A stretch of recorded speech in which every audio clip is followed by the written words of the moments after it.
Olá pessoal, bom dia. Olá, bom dia. O TN1 segue levando informações sobre a pandemia do coronavírus. No Espírito Santo, 17 pessoas perderam a vida para a Covid-19. Outras 6 mortes são investigadas. E um asilo de Vitória registra a 5ª morte por coronavírus. O aumento de casos colocou a capital do estado em nível de emergência. O Espírito Santo pode adotar medidas mais duras para evitar aglomerações. Vamos te mostrar o que pode funcionar e até quando as aulas devem ficar suspensas. No estúdio do TN1, o médico Leonardo Goltara. Você já pode mandar perguntas que ainda não encontrou resposta. O nosso WhatsApp está na tela. Alerta! Estudo mostra que de cada 10 pacientes da Covid-19 atendidos em UTI, 7 eram obesos ou estavam acima do peso. E os pacientes tinham menos de 60 anos. Direitos do consumidor. O PROCON responde ao vivo. Aulas suspensas. Os pais são obrigados a pagar o transporte escolar do filho assinado em contrato. E os donos de van, como ficam? Mensalidade, como pedir desconto ou pausa no pagamento. Veja ainda, protesto de vendedores de gás. Eles cruzaram os braços hoje cedo em Cariacica. Falam que os fornecedores estão agindo de forma desonesta. O TN1 já mostrou, o gás de cozinha sumiu das distribuidoras e quando o povo encontra, o valor é um absurdo. Tá difícil, hein? Advogado mantém a companheira refém. Foram 6 horas de tortura e de ameaças. Moradores sem transporte coletivo em Porto Novo, Cariacica. A região foi cenário de queima de ônibus em protesto contra a ação da polícia. Na edição de hoje você acompanha ainda os classificados do TN. Se liga nas ofertas do dia e valorize quem está na batalha pelo sustento da família. Estamos no ar, amigos. Fique com a gente.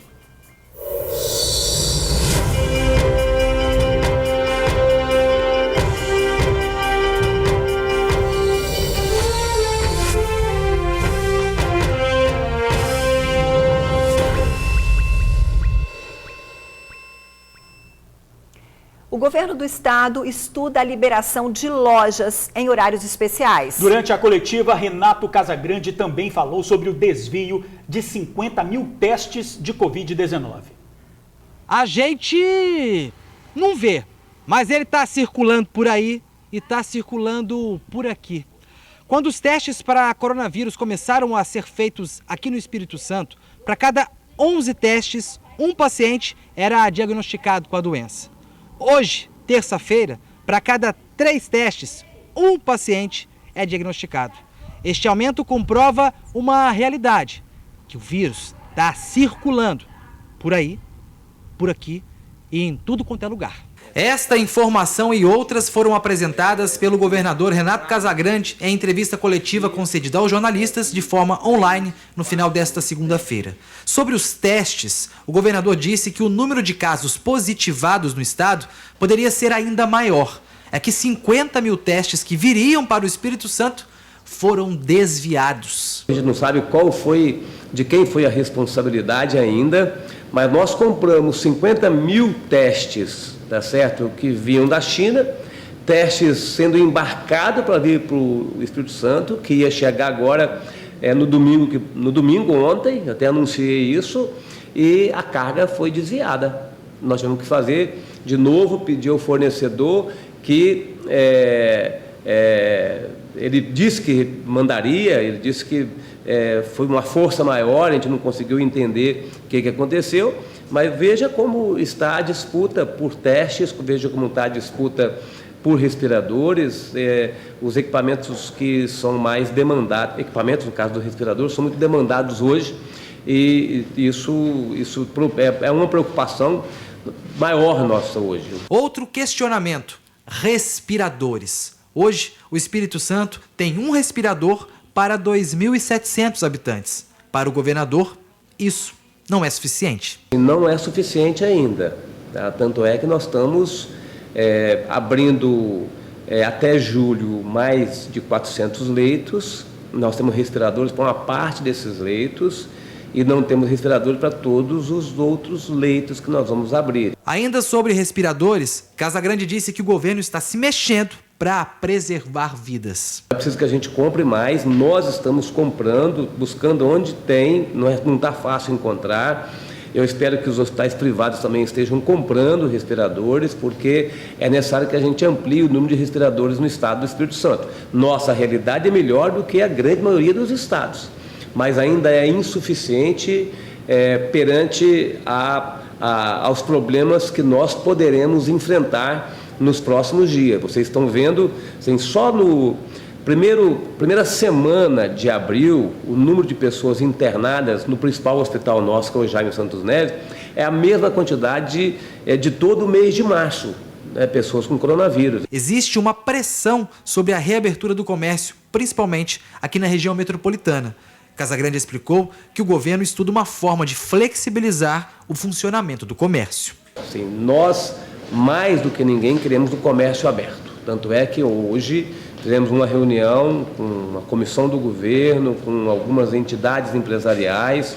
Vamos conversar com os trabalhadores, vamos conversar com o Ministério Público do Estado, Ministério Público do Trabalho, Ministério Público Federal. Vamos conversar com todas as entidades para ver se a gente tem algum protocolo que permita a gente retomar alguma atividade econômica, mantido esse distanciamento social e o isolamento das pessoas, dos grupos de risco e a não aglomeração. Casagrande ressaltou que não se pode afrouxar o isolamento e que esta responsabilidade é coletiva. É preciso que as pessoas compreendam, né, que tem aí um trabalho e uma ação individual, sim. Todos nós temos um nível de responsabilidade extrema para a gente poder administrar o contágio desse vírus. Qual é a responsabilidade de cada um de nós, assim. Será que as pessoas vão ter que ver morrer alguém da sua família para se sensibilizar?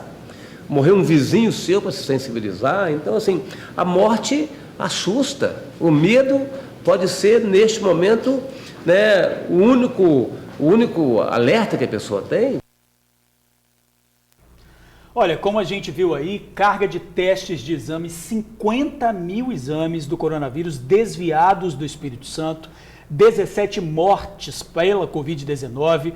Vamos atualizar as ações de controle à pandemia no estado. Pois é, gente. A repórter Bruna Maria conversa ao vivo com Luiz Carlos Reblin, subsecretário de Vigilância em Saúde. Bom dia para vocês, Bruna.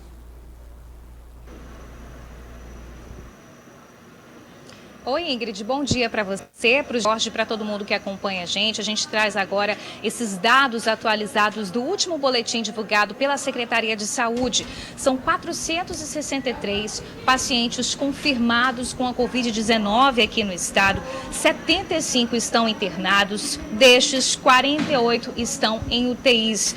A gente contabiliza hoje no estado 17 óbitos pela doença. E um dado bacana diante de todos esses números que foi divulgado ontem também pela Secretaria de Saúde é que o número de pessoas curadas, de pacientes curados da Covid-19, ele mais que dobrou. Ele saiu de 41 e hoje está em 86. Quem já está aqui comigo, do meu lado, é o Luiz Carlos Reblin, subsecretário de Saúde. Reblin, mais uma vez, bem-vindo ao Tribuna Notícias. Bom dia para o senhor. A gente falou agora ali no estúdio, né, Jorge até lembrou que a gente teve essa carga, né, de testes, um lote de 50 mil testes que chegariam aqui no estado essa semana. Essa carga que viria de avião, ela foi desviada e a previsão é que ela volte, né, que ela chegue aqui no estado em média de 3 a 7 dias. Reblin, diante disso, a gente fica um pouco preocupado, né, com a atual situação dos testes, que é o que tira a gente do escuro diante dessa pandemia aqui no estado. Há essa preocupação. Como que o Espírito Santo, como que a Secretaria de Estado está vendo na prática a pandemia com o atual número de testes aqui no estado, Reblin?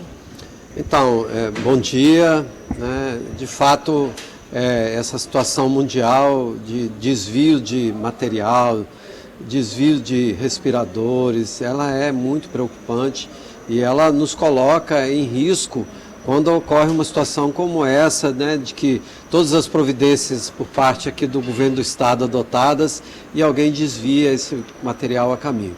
Mas aqui nós temos uma garantia de testes para os pacientes que estão indicados na sua realização, que são aquelas pessoas que estão internadas, as pessoas que passam por uma unidade sentinela e aquelas pessoas que são gestantes, pessoas idosas, pessoas privadas de liberdade, profissionais de saúde e segurança.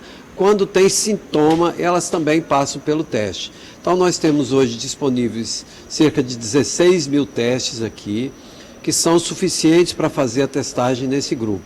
E hoje ainda, já despachado a caminho dos municípios, nós encaminhamos cerca de 7 mil testes, né, no total para os municípios capixabas, para realizar o chamado teste rápido nos profissionais de saúde e da segurança que apresentarem sintomas. Quando a gente fala em subnotificação, a gente fica muito preocupado. Então, diante desses dados que o senhor trouxe para a gente pode afirmar que o Espírito Santo hoje tem um número suficiente de testes disponíveis para a população?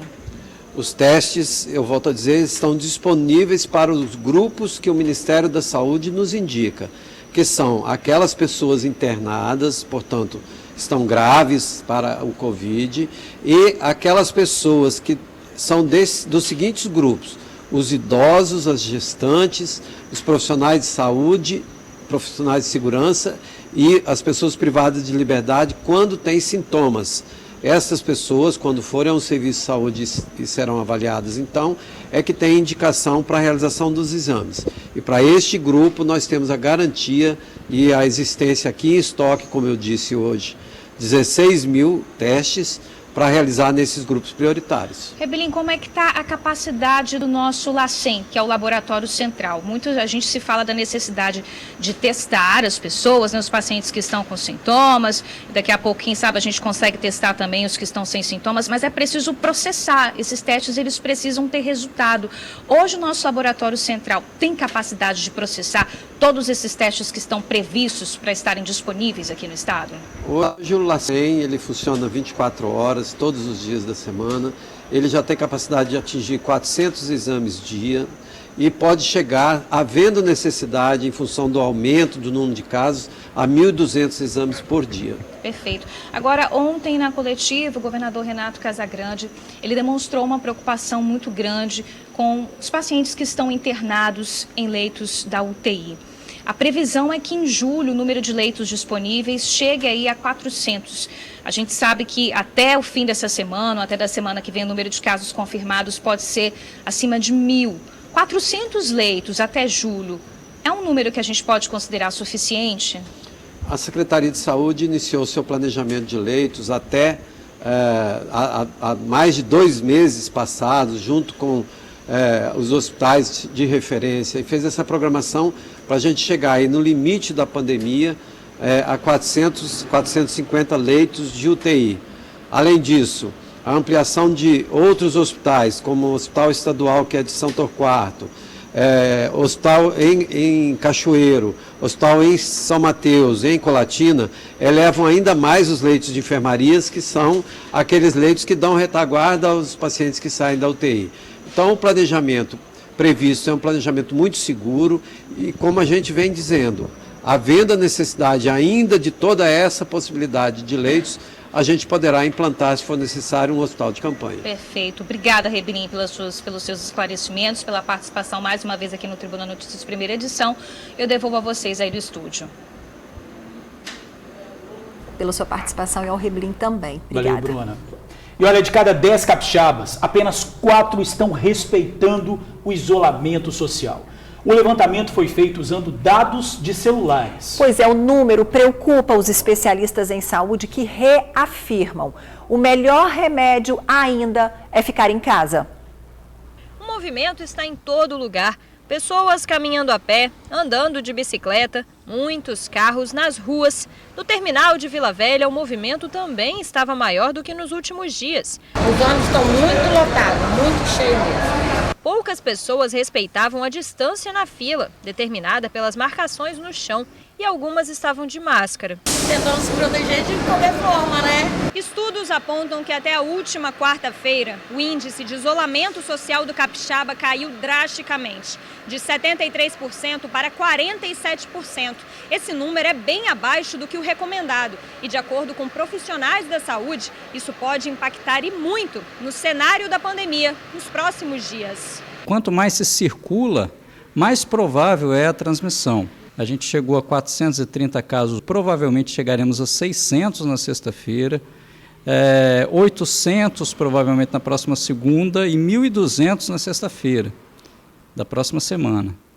E isso coloca em xeque toda a capacidade de assistência médico-hospitalar. Diante do último balanço da doença aqui no estado, o governo decidiu estender o decreto de fechamento do comércio até o próximo domingo. Está fazendo aquilo que precisa ser feito numa situação como essa, e me angustia saber que existe um sentimento de retaliação por parte de alguns setores do empresariado, né, que ameaçam demissões em função de terem a sua capacidade de exercer as atividades de comércio restrita nesse momento.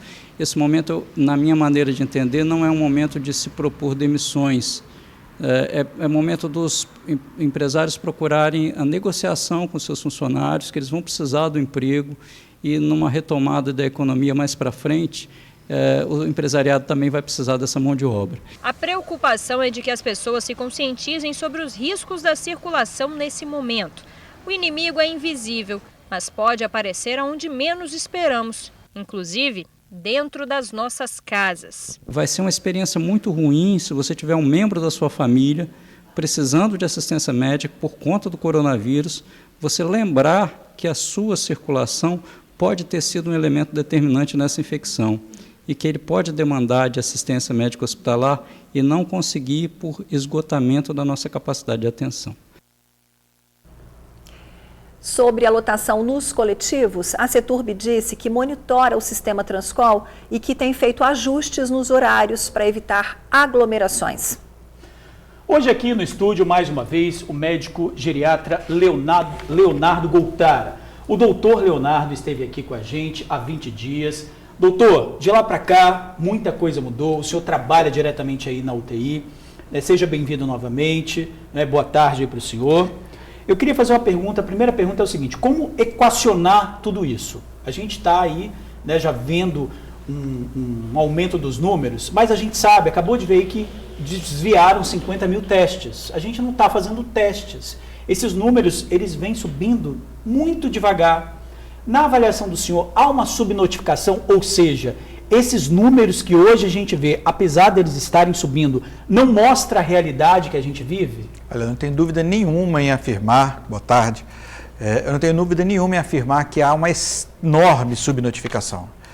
Alguns estudos sinalizam para a gente que o número de casos provavelmente seja talvez 10, 12, tem alguns estudos sugerindo que o número de casos possa ser até 15 vezes maior. A gente não pode ficar comparando o número de casos absolutos, o número de notificações absolutas do Brasil com de outros países. Assim, nós somos muito maiores do que a Itália, por exemplo. Então, não dá para falar que o Brasil fez 50 mil testes, número hipotético, e a Itália fez 50 mil, não é a mesma coisa, que proporcionalmente eles terão feito muito mais do que a gente.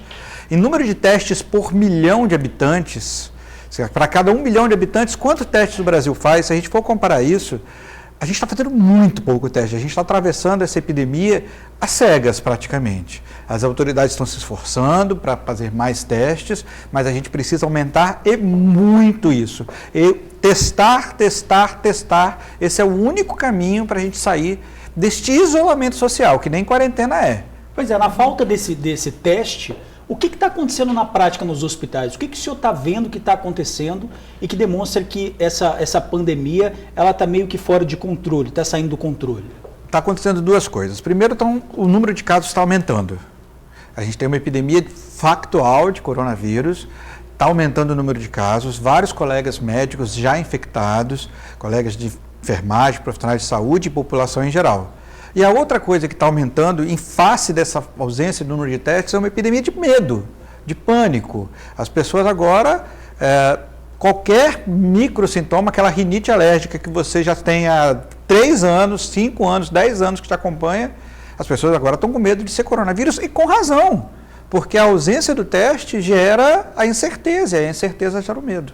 Pois é, mas tem, inclusive, se eu estou respondendo aí, tem uma pergunta de uma amiga, eu dei uma olhada aqui nas perguntas que foram feitas, é exatamente isso, pergunta assim, as outras doenças, elas foram esquecidas? Por exemplo, uma pessoa que morre com um infarto, por exemplo, de infarto, mas aí lá no hospital também tem a Covid, coloca no atestado de óbito dela Covid ou infarto?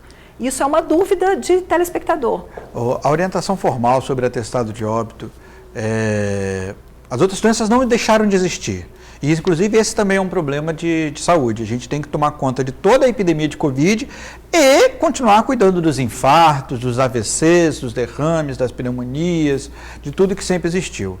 Quanto ao preenchimento do atestado de óbito, existe uma orientação, já não agora da crise, desde sempre, que a gente tem um campo próprio no atestado de óbito para preencher, onde a gente determina a causa daquele óbito, e um campo onde a gente preenche, nós médicos preenchemos, onde a gente coloca coisas, doenças, enfermidades que não foram a causa do óbito, mas que contribuíram para o mesmo acontecer. Então, no seu exemplo, que você falou, há um infarto que também está com Covid. Tem que ver a situação específica, o que levou ao óbito. Se o óbito foi do infarto e o Covid atrapalhou, o Covid foi só um fator a mais, a causa do óbito será registrada como como infarto, e o Covid vai para a região do atestado de óbito, para o campo onde a gente coloca os fatores que acrescentam. E o inverso também é verdadeiro. Se a causa do óbito for o Covid vai para como causa do óbito e fica na região de fatores que contribuíram uma doença coronariana, por exemplo. O senhor acompanhou aí a reportagem, a questão do isolamento social que diminuiu, tem diminuído ao longo desses dias aí. O pior cenário, na sua opinião, ainda está por vir, diante do que a gente está vendo aí nas reportagens e vendo nas ruas, comprovando nas ruas? Olha, a minha opinião, sim, mas é extremamente difícil fazer uma opinião firme sobre isso, e tanto de minha parte quanto de parte das autoridades sanitárias, de outros médicos do governo, porque não tem teste. Então é muito difícil a gente falar, a curva está subindo, a curva está caindo, se a gente está testando muito pouca gente. E a gente só está testando os pacientes mais graves. Se eu testar a população em geral, aí a gente vai ter uma impressão melhor. Eu acho que ainda estamos subindo a curva, ainda está piorando, ainda está aumentando o número de casos. Mas é muito difícil afirmar sem testes em massa. Essa é a única saída que a gente tem para esse isolamento que está incomodando todo mundo, que eu repito, não é quarentena. Quarentena é quando a gente realmente está proibido de sair de casa, a gente vai ser multado. Não é isso que está acontecendo no Brasil. O que está acontecendo no Brasil, aqui na cidade, no Espírito Santo, é uma recomendação de isolamento social. Só com teste a gente vai poder sair disso aí. Tá certo. O doutor Leonardo vai acompanhar aqui ao longo da edição o nosso jornal. Daqui a pouquinho a gente volta para tirar novas dúvidas. Okay. Tá bom, doutor Leonardo? Olha, protesto de vendedores de gás. Eles cruzaram os braços em Cariacica. Dizem que os fornecedores estão agindo de forma desonesta. Em janeiro, a média do preço do gás de cozinha era de R$ 65. Agora o produto já está custando até R$ 75. Sem falar da ação dos cambistas, que chegam a vender a botija com valores de R$ 100 para cima. Na revendedora de gás em Vila Velha, o aviso é claro, curto e simples.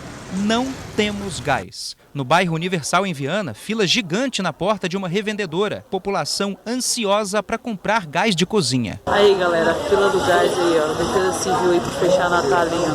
Em Cariacica, em frente à prefeitura, vendedores cruzaram os braços. A reclamação é contra os fornecedores do produto, que, segundo eles, estariam agindo de forma desonesta. O fornecedor está traindo a corporação. Ele está pegando o gás da garrafadora a R$ 40 e está fazendo nosso trabalho. Eles mesmos estão distribuindo a R$ 70. Era para eles passar esse gás R$ 52 para nós fazer o trabalho com o consumidor final. A gente já reclamou já com o Procon, Estamos esperando uma resposta aí. Heleno, que também é dono de depósito há 3 anos, diz que tem cerca de 600 clientes e que o último carregamento veio com apenas 10 botijas. Nem de longe deu para quem quis. Aí o que acontece? Muita gente reclama. A população junta em cima, nós ficamos até com medo, porque se nós não falar que não vai vender na portaria, nós estamos correndo até risco. E é triste nós ver a população nessa situação. Com seu Marcos é a mesma coisa. Ele não recebe carregamento há 1 semana e diz que não pode nem sair na rua, que vem um monte de gente para perguntar se o gás chegou. O cliente está desesperado, tem donos de casa com filhos doentes dentro de casa, querendo fazer um café, não tem gás. Não posso sair da minha casa, não posso abrir meu depósito. Se eu abrir meu depósito, chega 4, 5, 10 carros na porta e você não tem gás para atender, como é que fica? Realmente, o valor subiu muito. Em janeiro, a média de preço era de R$ 65, mas agora o gás de cozinha está custando até R$ 75. Isso sem falar na ação de cambistas, que praticam valores de R$ 100 para cima. Nós estamos falando aqui de clandestinos na nossa porta, pegando um produto ao preço normal que todo mundo compra e vai oferecer no bairro dele a R$ 100. Dizem que já tem até 140. Deixo claro para a dona de casa, faça a denúncia. Em nota, a Associação Brasileira de GLP orienta que, por solidariedade a todos os consumidores, o preço deve ser mantido justo, sem abusos em sua margem lucrativa. A falta de gás no mercado é por causa da queda de produção na Petrobras. A Petrobras está operando com menos 40% da sua produção ou até menos 50% da produção. Então, as engarrafadoras que nos abastecem também está recebendo menos 50%. Sucessivamente, a revenda recebe menos 50%. Por que essa falta? Está todo mundo em casa. Leva-se em consideração que a Petrobras também tem 22 mil funcionários trabalhando meio expediente por conta da pandemia. Os revendedores afirmam que estão correndo atrás de uma solução para o mercado para não continuarem no prejuízo nem deixarem as donas de casa na mão. A gente se encontra de forma desesperada, porque a gente sabe que se continuar assim o depósito vai falir, nós não vai ter mais empresa. Porque está tendo gás, o que não está acontecendo é que eles não estão nos abastecendo. A resposta o PROCON nos deu, que eles não estavam sabendo, e nós estamos aqui cobrando uma resposta, alguém que possa ajudar não somente a mim, mas a todos. Já o PROCON vai falar sobre isso numa entrevista ao vivo. E a Agência Nacional do Petróleo, a ANP, informou que os preços dos combustíveis são livres no Brasil. Denúncias sobre preços considerados abusivos devem ser feitas ao PROCON. O número do PROCON estadual é o 151. Clima de tensão e medo continua na região de Porto Novo, em Cariacica.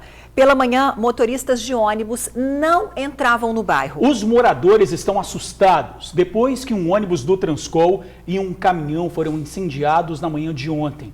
A ação criminosa teria sido em retaliação a uma abordagem policial na qual um homem foi baleado.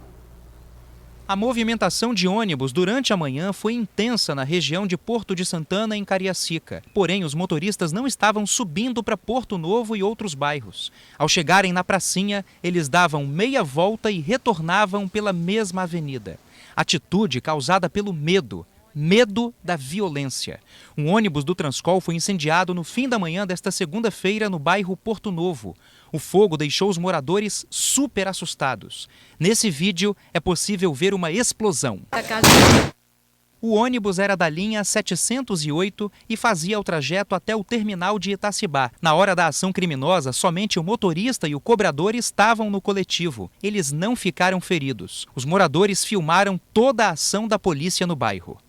Chovendo de polícia aqui no Porto Novo, ó. Tem até helicóptero pousado dentro do campo, ó. E teve muita confusão entre militares e moradores. Houve tiros também. Em nota, a polícia disse que a população tentou agredir os militares, que tiveram de usar a força. Um homem acabou baleado e socorrido.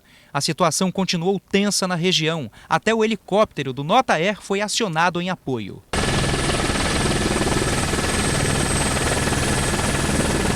No bairro Flechal 1, criminosos colocaram fogo em outro veículo. Desta vez um caminhão que, segundo moradores, estava trabalhando na obra de pavimentação desta rua. Depois da onda de violência, um suposto toque de recolher foi ordenado na região e o comércio essencial também fechou as portas. Durante a tarde, o patrulhamento foi reforçado e na manhã de hoje não foi diferente. O policiamento na região continuou. Inclusive, essa base móvel da Polícia Militar foi deslocada do bairro Flechal 2 para cá, em Porto de Santana, para aumentar o patrulhamento. Mesmo assim, quem depende do transporte público acaba sofrendo as consequências, junto com quem trabalha nos coletivos. Bora Presidente Médici. Então os ônibus não estão subindo lá em cima. A gente tem que andar essa distância todinha para vir aqui em Porto Santana, aqui na pracinha, para pegar ônibus. Então isso aí se torna um pouco, né, desgastante. Gente, a Polícia Militar garantiu que o policiamento continua reforçado na região. 6 horas de tortura e ameaças. O advogado fez a companheira refém dentro do apartamento na Serra. O relacionamento do casal tem 4 anos e é marcado por brigas e agressões. Ontem a mulher saiu com lesões nos braços e na cabeça.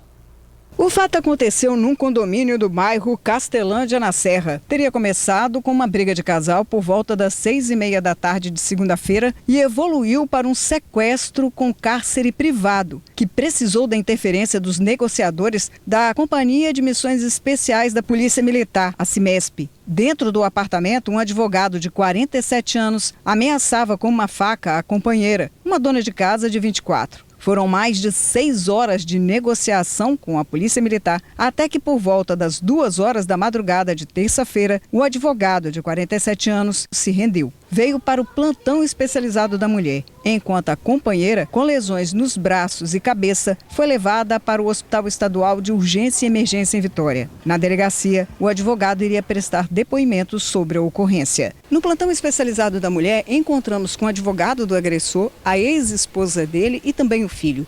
Eles não quiseram gravar a entrevista, mas aceitaram conversar informalmente com a nossa equipe.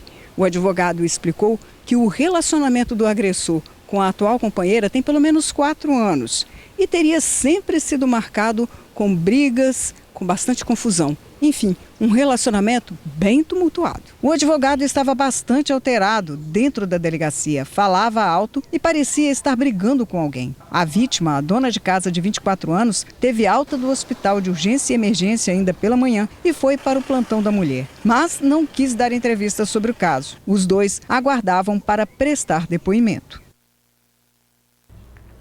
A Polícia Civil disse que a ocorrência ainda está em andamento na Delegacia Especializada da Mulher. Por isso, não sabemos o que vai acontecer com o agressor. Meus amigos, durante esse período de pandemia, onde o consumidor pode registrar sua reclamação? Serviços de internet, telefonia, mensalidade e transporte escolar. Como tirar dúvidas sobre seus direitos? As sedes dos PROCONs municipal e estadual estão fechadas. Então, qual o caminho para fazer uma denúncia e tentar achar uma solução para o problema? Felipe Chicarino fala ao vivo do PROCON estadual, que responde também sobre a cobrança abusiva no preço do gás que você viu agora há pouco. Felipe, boa tarde para você, meu amigo. Hoje, muito boa tarde para vocês, boa tarde a todos que nos acompanham pelo TN1, muito obrigado pela audiência de vocês. É isso mesmo, né? Com a pandemia, as tretas com produtos, com prestação de serviços, essas tretas continuam, né? E com o PROCON fechado, como é que faz? Né? Ouvi aqui vocês falarem na questão do gás, vamos falar sobre isso também, do aumento, do preço abusivo do gás. Mas, gente, vamos deixar claro aqui, o PROCON sim está funcionando, certo, diretor? Muito boa tarde, o diretor aqui do PROCON, o Rogério Ataíde. Rogério, está funcionando o PROCON? De que forma? Boa tarde. Boa tarde. Nós estamos trabalhando de maneira normal, né? Nossos atendentes estão trabalhando não de maneira presencial, mas pelo telefone 151 e também atendendo as demandas pelo aplicativo. Nossa fiscalização está diariamente nas ruas, então nós estamos trabalhando sim.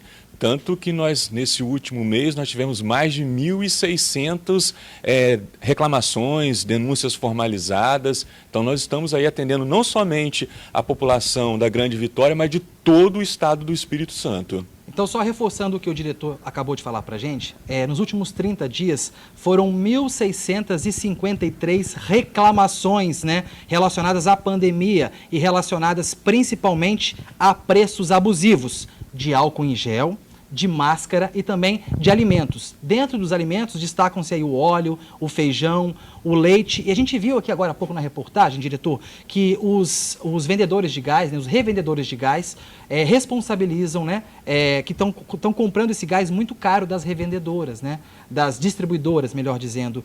E a gente sabe que, né, nada se justifica aumentar o preço do gás, às vezes em 20%, 30%, 40%, 50%, né, diretor? É considerado, sim, um aumento abusivo? Nós temos que apurar o que está acontecendo nesse momento, né?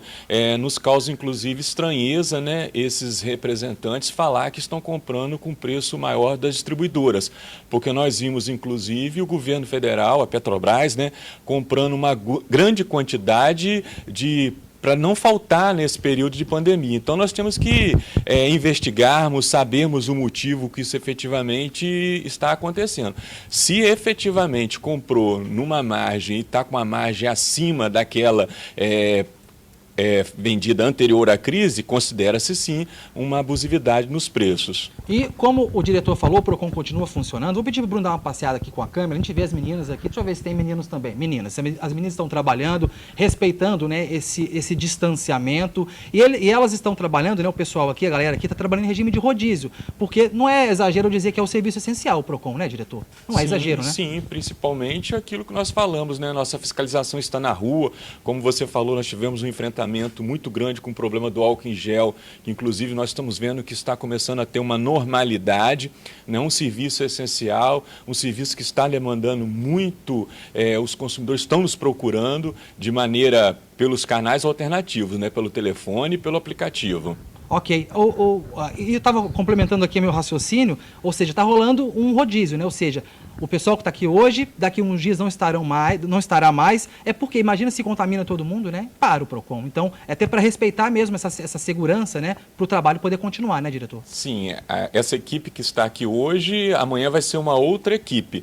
Porém, essa equipe que está aqui hoje, amanhã vai estar trabalhando em home office, né? Em casa. Mas nós estamos trabalhando normalmente. Como eu disse no começo da minha entrada aqui, né, as tretas continuam e o PROCON continua funcionando. Por exemplo, a gente teve acesso, né, um áudio aí de grupos de redes sociais, né, por exemplo, trazendo o segmento de transporte de crianças, de adolescentes, de alunos, né.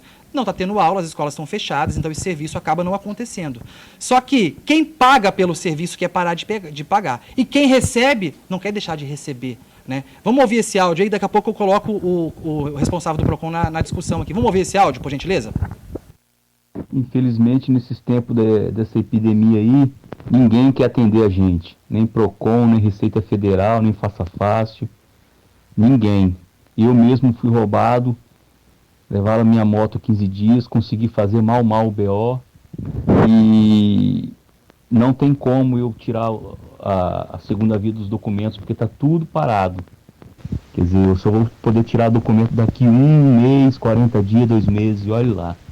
Infelizmente é uma triste realidade que a gente está vivendo. Complicado. Como que a gente vai, por exemplo, denunciar o preço abusivo do gás no PROCON se o PROCON não atende a gente? Então eles estão fazendo o que querem. Tá tenso. O mercado colocando preço alto nas coisas. Tá complicado, galera.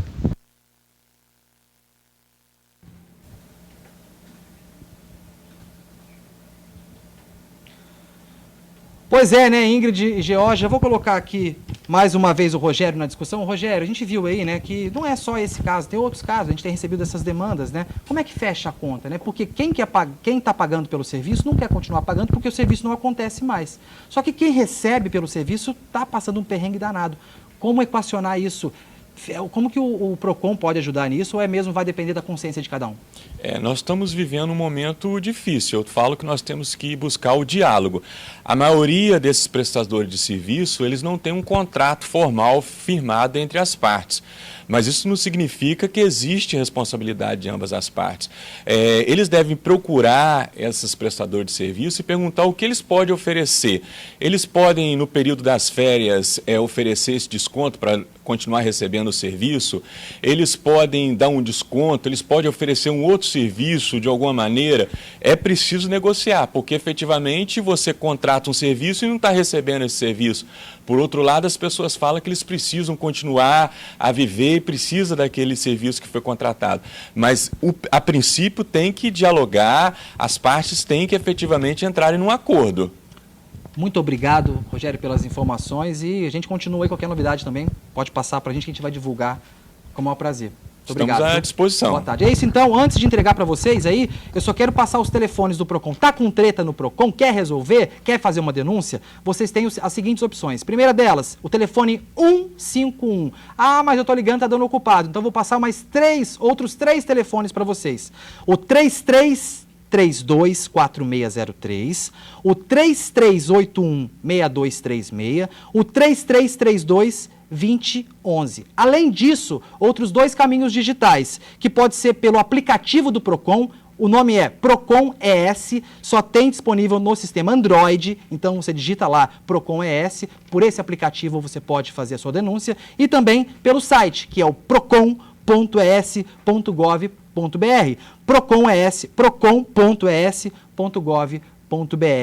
Prestação de serviço feita, Ingrid e George, uma boa tarde para vocês, e quem tem treta no PROCON, vamos denunciar. Felipe, tá vendo, tá trabalhando, pessoal, internamente ali, você que tá com problema, ligue e tire aí suas dúvidas e faça também a sua denúncia. E olha só, pessoal, durante a entrevista ao vivo, a gente viu aí o áudio de um amigo do TN que reclamou sobre a perda de uma moto, ele foi assaltado. Então vamos ajudar. A moto dele é uma Yamaha 250 cilindradas, cor vermelha, placa MTV 9178. Olha só, ela foi roubada na rodovia do Contorno durante um assalto à mão armada. Os bandidos levaram a mochila da vítima com todos os documentos. Essa daí é a moto, ó. Quem tiver informações, não deixe de ligar para o Disque Denúncia 181. MTV 9178 é a placa dessa moto aí que foi roubada na rodovia do Contorno. Quem tiver informações, ligue para o Disque Denúncia. Moto vermelha, uma moto Yamaha vermelha, como você viu aí na imagem. Agora, um dado muito preocupante. Metade das vítimas fatais do coronavírus no estado era obesa ou estava acima do peso. Números que também se confirmam fora do país. Pois é, no Reino Unido, de cada 10 pacientes na UTI, 7 tinham problemas com o peso. 40% tinham menos de 60 anos. O TN1 ouviu um médico especialista que fez vários alertas. O novo assusta, provoca dúvidas. É como se fosse um breu que cega as vistas e fica difícil encontrar caminhos, atalhos, referências e explicações. Aos poucos, a luz da ciência se encarrega de trazer explicações sobre o coronavírus, sobre o Covid-19. Recentemente, um estudo feito no Reino Unido apontou que de cada 10 pacientes com coronavírus atendidos em UTIs, 7 ou estavam obesos ou acima do peso. E 40% destes pacientes tinham menos de 60 anos. Aqui no Espírito Santo, praticamente metade das vítimas fatais do coronavírus sofria de obesidade. Outros estudos apontam o agravamento nos sintomas nesses pacientes, como explica o cirurgião João Alípio, que trabalha com pessoas que estão acima do peso. A obesidade é uma doença crônica. A obesidade ela tem um quadro inflamatório crônico. A obesidade tem doenças associadas como diabetes, hipertensão, apneia do sono, dislipidemia, um risco aumentado para vários cânceres. Então, esses pacientes, devido a essa inflamação crônica que ele tem, quando ele é acometido por uma infecção, como a do Covid-19, esse paciente, então, ele se comporta de uma forma diferente no tratamento e nas complicações. Ele tem um risco aumentado e um prognóstico pior. O especialista explica também que não existem estudos ainda que comprovem e coloquem o paciente bariátrico em grupo de risco para coronavírus. Esses pacientes, eles tinham uma evolução diferente. E o mais interessante disso é que 40% desses pacientes tinham menos de 60 anos. Então, eram pacientes que estavam fora do risco pela idade, mas que tinham um risco aumentado da doença e um prognóstico no tratamento pior devido à obesidade e devido ao sobrepeso. Para o cirurgião, a obesidade precisa ser tratada de forma ainda mais séria pós-pandemia. Na visão dele, o debate precisa e terá de ser maior. A obesidade tem que ser encarada hoje como uma doença crônica e uma doença que traz, né, um monte de comorbidade. E aí na epidemia você está vendo isso. Os pacientes obesos, eles têm um prognóstico ruim quando eles contraem a doença. E os pacientes operados, esses pacientes saíram do risco, né, maior de quando contrai a doença. Pois é, gente, realmente um dado muito preocupante. Praticamente metade das vítimas de coronavírus no estado tinha menos de 60 anos e estava acima do peso. E nessa época de isolamento social, a gente realmente costuma abusar da comida, praticar menos exercícios. Precisamos ou não ter mais atenção, doutor Leonardo? Sem dúvida, né? A obesidade é um fator de risco e talvez seja, a gente fala da epidemia de coronavírus, mas a gente tem uma epidemia de obesidade. Né? Talvez seja a doença, ou se não a mais prevalente, uma das mais prevalentes que a gente tem na população hoje. Agora, doutor, por que as pessoas que estão acima do peso, elas têm mais perigo com o coronavírus? O que acontece no corpo? Primeiro, a obesidade ela atrapalha a reserva funcional, o coração, as artérias, a pressão arterial. Além disso, o tecido gorduroso, o tecido adiposo que a gente acumula, ele gera uma inflamação. O obeso ele é um paciente que tem um certo grau de inflamação crônica no organismo. E quando vem essa sepse causada pelo coronavírus, porque é uma síndrome séptica, uma inflamação. Gera uma inflamação muito grande em cima de um paciente que já tem um organismo relativamente inflamado. E isso complica, isso dá complicações de renais, pulmonares, respiratórias, cardiovasculares. Mas ao mesmo tempo as pessoas falam que agora não é hora de fazer dieta. Como fica esse equilíbrio? Olha, não é hora de fazer dieta, diferente de não é hora de botar o pé na jaca. A gente não é hora, até pela dificuldade de conseguir comprar determinados alimentos específicos de dieta, verduras, legumes, até pela dificuldade de conseguir sair para se exercitar, as academias fechadas, talvez não seja a hora ideal, se bem que toda hora é hora, mas a melhor hora do universo para a gente fazer um programa de redução de peso talvez não seja no meio da crise de uma pandemia de isolamento social, mas também não é a hora de botar o pé na jaca e sair comendo a torta e a doidada. É preciso encontrar o equilíbrio mesmo, porque a gente mais em casa tem realmente vontade de comer uma pipoca fora de hora, tomar um café fora de hora, comer um bolo, isso é normal, né? Sim, então, assim, é preciso fazer todo um trabalho também mental para encontrar esse equilíbrio de fato, né? Pipoquinha até é bom, né? Agora uma lasanhinha, aí já começa a complicar. O exercício, a atividade que a gente faz quando está fora de casa, ele tem um efeito até de tirar a fome. Isso. E a gente parado em casa acaba me dando fome. Eu vou te fazer uma pergunta aqui que chegou pra gente. Olha só, doutor, esse vírus veio para causar transtornos psicossociais. A minha mãe tem 75 anos e não consegue ficar isolada. Eu já tentei várias alternativas, mas ela se sente ameaçada diante das recomendações de não sair de casa. Temos acompanhado essa dificuldade em muitas famílias que têm pessoas idosas. Eu queria que o senhor desse uma recomendação, comentasse sobre isso. Olha, a epidemia de coronavírus, ela vem cercada de outras epidemias. Ela vem cercada da epidemia de medo, da epidemia do pânico, ela vem cercada do problema econômico que a gente acompanha e ela também vem cercada de uma epidemia de depressão, de isolamento, de ansiedade, de dificuldade. As coisas precisam ser equilibradas. Não adianta a gente manter um idoso no isolamento total, você não visitar a sua mãe, por exemplo, que tem uma dificuldade, um perfil psicológico de mais dificuldade de ficar sozinha, e isso levar a um quadro depressivo, em casos extremos, a suicídio, etc. e tal. Também não adianta a gente menosprezar nesta balança o quadro do vírus, o quadro da epidemia, e também liberou geral, vamos visitar, vamos para a rua, vamos para o shopping.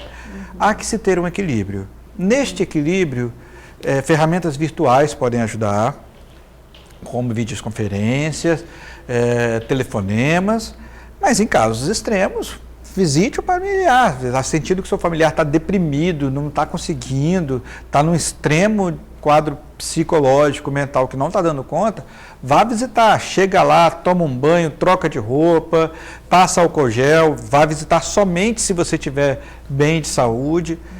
Não adianta ser só vírus, nem só a liberdade, tem que equilibrar. Não adianta ser radical nessa hora. E a gente está escutando, gente, um geriatra, né, falando para a população idosa aí, que é realmente uma população que merece um cuidado, uma atenção, que ficam mais carentes mesmo. Imagina dentro de casa, isolados, vendo uma notícia atrás da outra. Quer dizer, é difícil de fato. A gente mais do que nunca precisa de resiliência nesse momento, de força para aguentar esse estresse durante o máximo de tempo possível. Os idosos estão nesse mantra aí, nesse medo de serem um grupo de risco. Os profissionais de saúde também estão nesse momento, muito estressados, com a saúde mental também complicada. A gente precisa dar força um para os outros, sem radicalismos de nenhuma parte. Certo. Ok, doutor. Daqui a pouquinho o senhor volta a falar com a gente, porque agora nós temos participação dos amigos do TN nos classificados. Vamos ver.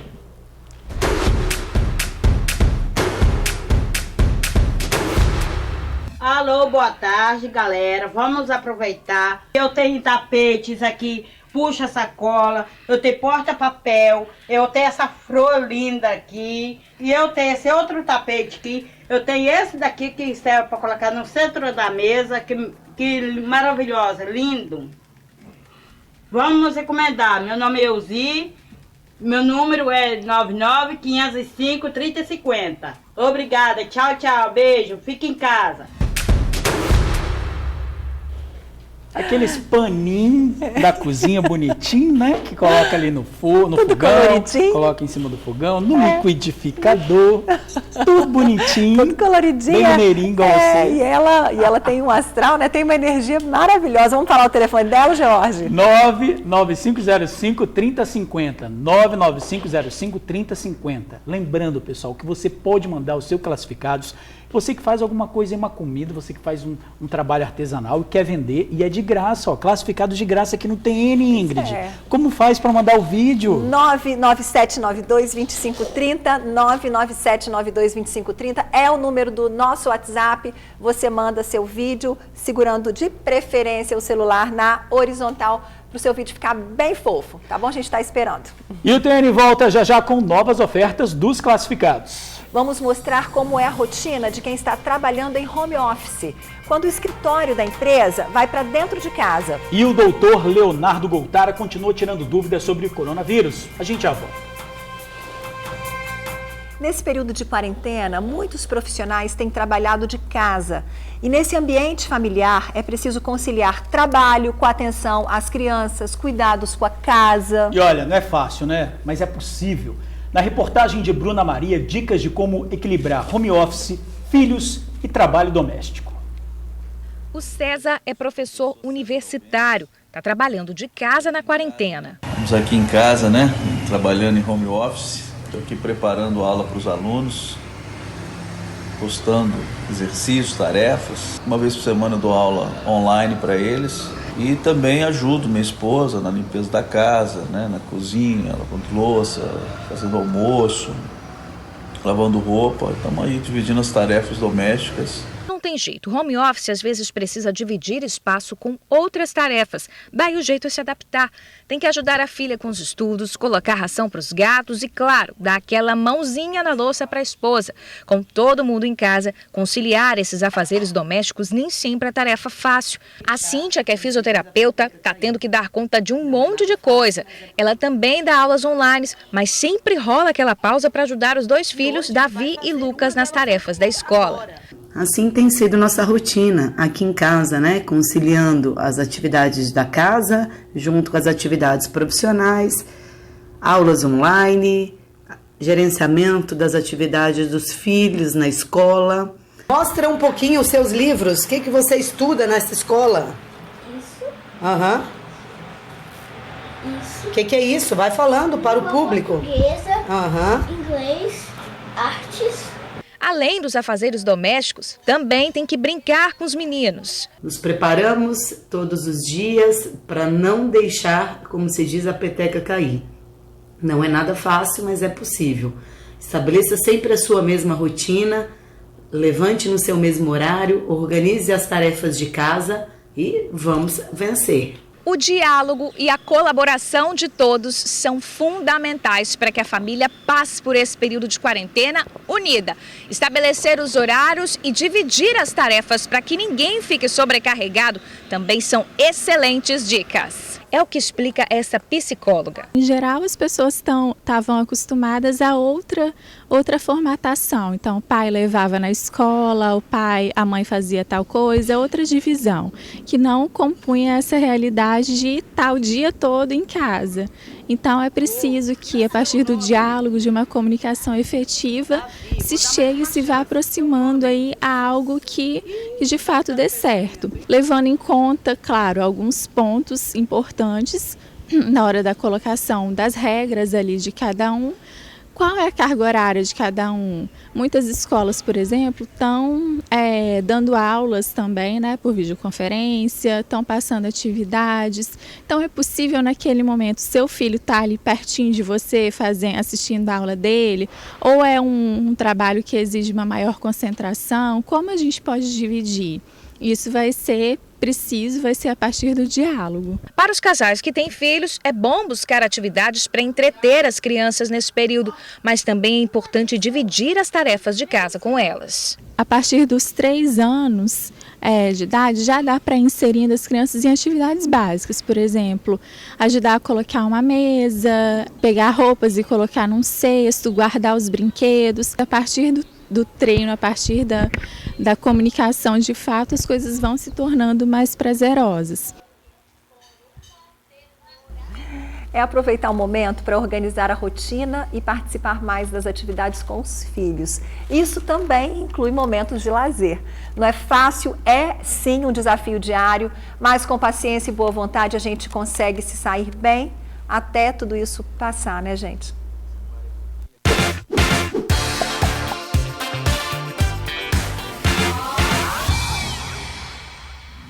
Lava as mãos com água e sabão. Passe álcool em gel para esse coronavírus ir embora de vez. Também, gente, obedeça os médicos. Tchau, beijo. Meu nome é Heitor. Heitor. Fica em casa por mim. Tchau, TN.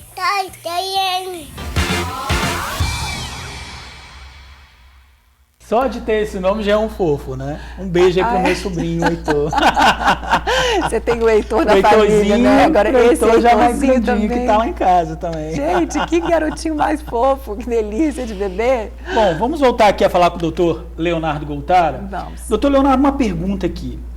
Eu posso ter pegado o Covid, passado por tudo isso, sem saber, e estar transmitindo o coronavírus ou não? Pode. A verdade é que hoje em dia a pergunta, eu posso ter coronavírus, eu posso estar com coronavírus, é uma pergunta que não se aplica praticamente, porque o quadro do coronavírus ele pode ir desde assintomático até complicações fatais, como a gente vem falando. Então, em tese, o coronavírus pode estar em qualquer um, todos são suspeitos.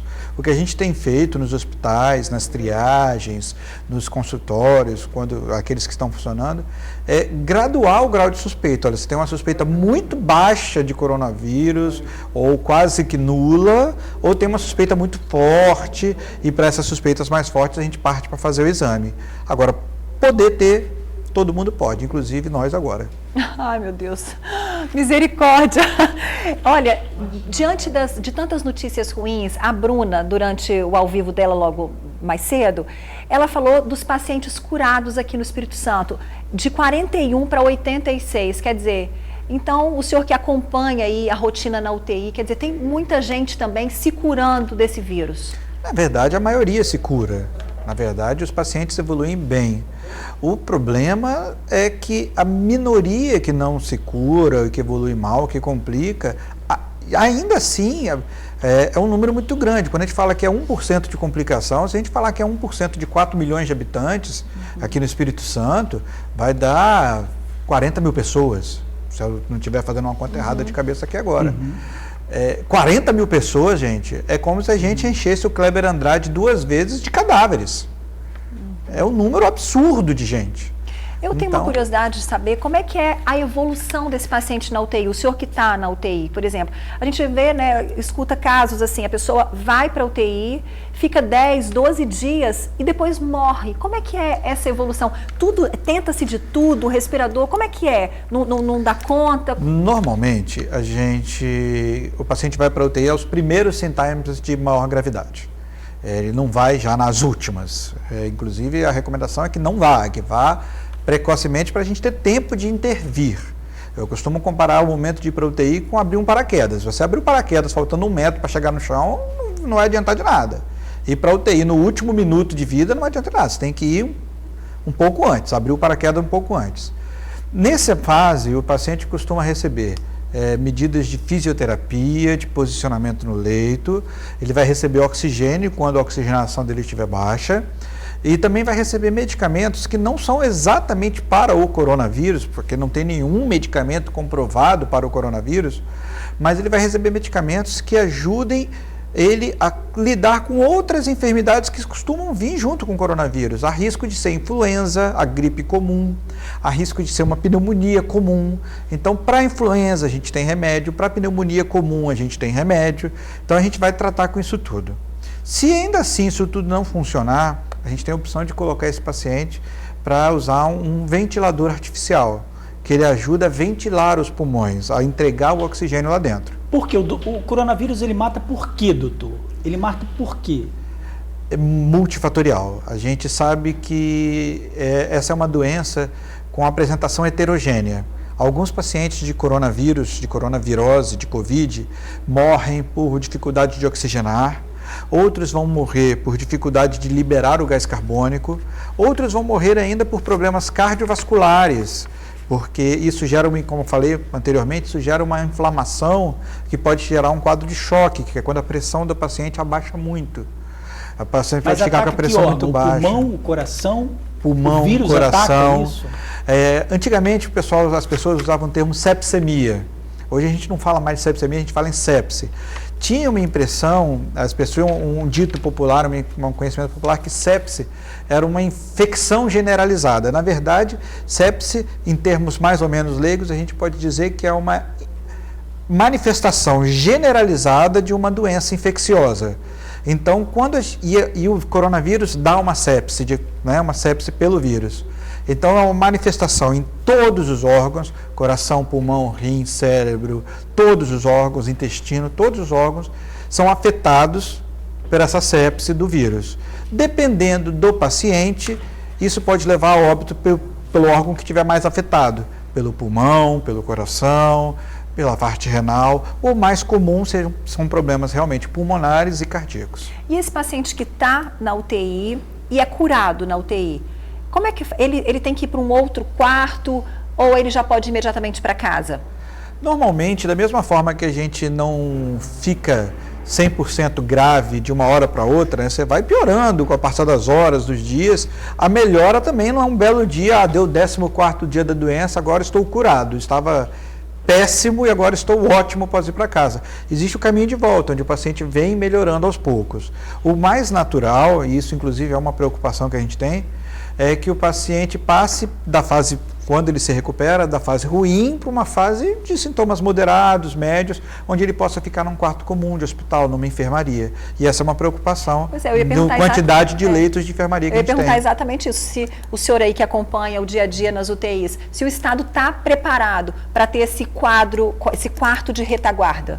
Olha, eu desconheço os números oficiais do Estado, mas, assim, pelo menos no discurso, né, que a gente tem ouvido das autoridades, o que eu tenho chegado até a mim na imprensa, eu tenho visto muito quarto de UTI sendo preparado e eu não tenho ouvido muito ser falado sobre essa enfermaria, esse quarto que o paciente passa na fase de melhora antes de ir para a UTI ou depois que ele volta da UTI.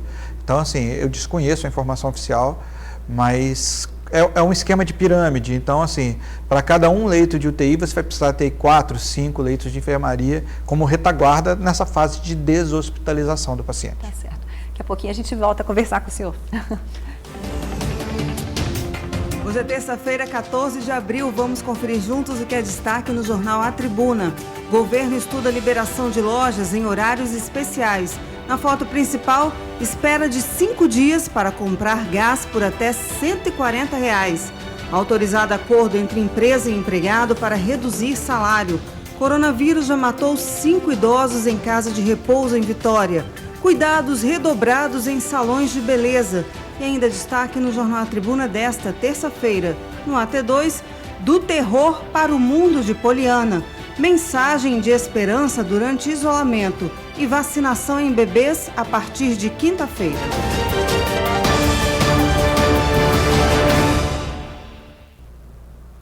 Você conhece o TeleSUS? Um serviço de teleconsulta criado pelo Ministério da Saúde para ajudar no diagnóstico do coronavírus e passar orientações de cuidados e prevenção sem que você precise sair de casa. O TeleSUS une atenção, tecnologia, ciência, medicina e suporte profissional com enfermeiros e médicos. Ligue 136 ou acesse saude.gov.br/coronavírus. Fale no chat ou baixe o aplicativo Coronavírus SUS ou mande um oi no WhatsApp 61 9938 0031. E olha, não se assuste se o TeleSUS ligar para saber como está a sua saúde, mesmo que você não tenha acessado nenhum dos canais de atendimento.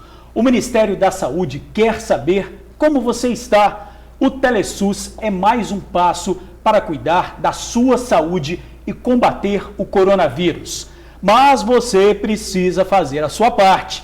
Siga todas as orientações para se proteger e evitar a transmissão do vírus. E lembre-se, idosos precisam ficar em casa. Já, novas mensagens dos amigos do TN que anunciam aqui o que produzem. E o doutor Leonardo Goltara faz as considerações finais sobre a pandemia do coronavírus. Aguarde para ver. Bom, nós estamos de volta aqui com o doutor Leonardo Goltara. Doutor, chegando ao final aqui, nós sabemos aí que nós estamos numa subida aí crescente dessa curva, não temos dados precisos. O que é preciso fazer agora, né, nesse momento de que nós estamos aí num voo às cegas, sem esses dados precisos? Olha, enquanto faltam os dados, eu acho que é hora de redobrar os cuidados, cuidarmos uns dos outros. É hora da gente manter um isolamento social, sem o radicalismo, mas manter o isolamento social. Também não podemos ser radicais ao contrário. Tá cansado, vamos voltar à vida normal. Não vamos. Vamos redobrar os hábitos de higiene que a gente sabe que são importantes, que a gente já deveria praticar desde sempre. Desde sempre, lavar as mãos, usar álcool gel, usar a máscara quando tiver uma aglomeração. E vamos cuidar uns dos outros, tanto do físico quanto do psicológico. Vamos ligar para o seu avô, vamos ligar para a sua avó, vamos ligar para o seu colega profissional de saúde, vamos ligar para os seus amigos, vamos nos conectar sem necessariamente a presença física. Eu acho que essa é a hora. E cuidado com as fake news, tem muita coisa perdida. Eu acho que essa é uma mensagem importante para esse momento também. Chequem as informações antes de sair repassando. A gente não precisa aumentar a epidemia de medo e de pânico que a gente está vivendo. Vamos enfrentar só do corona, que já está bom. É verdade. E como tá bom. Não é? E como? Doutor Leonardo, nós agradecemos mais uma vez a sua presença aqui com a gente. Doutor Leonardo está aí na linha de frente também, na UTI, afastado, me disse aqui nos bastidores, afastado da filhinha dele de 7 anos. É doído. É doído. É difícil, mas é necessário, né? É doído. Um beijo para minha filha. Beijo, Como Marina. É que é o nome dela? Marina. Marina, está assistindo o papai? Um beijo grande para você, viu? Beijo, Fica querida. com Deus. E vai passar logo isso, né, doutor Leonardo? Se Deus quiser. Obrigada, viu? Vamos para classificados? Vamos ver? Ixi, tem comida! Vamos ver.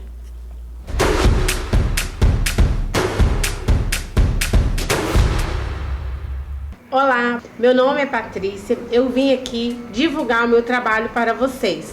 Eu faço bolos confeitados, faço bolo no pote, faço maravilhosos mousses. Também temos torta de coco, torta de nozes e torta de frutas. Venha conferir o nosso trabalho. Estamos com preços maravilhosos, promocionais, para toda essa temporada aí, né, da pandemia. E Tribuna, valeu, muito obrigada aí por estar nos ajudando. O nosso telefone aqui da Potinho de Amor é 988-455604. Valeu, galera! Potinho de amor, Georgia, aqui. Potinho de amor, olha pra mim. Ó, potinho de amor do chocolate. Eu só tá de olho, né, Ai, Ingrid? Senhor. E aquele bolo de abacaxi ali, gente, imagina. Abacaxi é o, assim, Janine que não resiste a um abacaxi. Janine Direto tá pra ela, olho, até falou aqui no ponto. Ela ama abacaxi. Abacaxi ameixa, ó, muito bom, hein? Não é? Vamos dar o telefone? 988455604. Fala você agora. 988455604. Potinhos de amor. Nossa, que cheio delícia, de amor. Cheio de amor. Prato principal é a sobremesa, isso não que é bom. E agora, tem mais participação, gente? Ou não? Não, tem não? Então amanhã que tem participação, é isso. Ó, boa tarde para vocês. Amanhã a gente te espera às 11h45, tá bom? Fiquem em paz, se cuidem. Beijo e até lá. Tchau, gente. Até amanhã.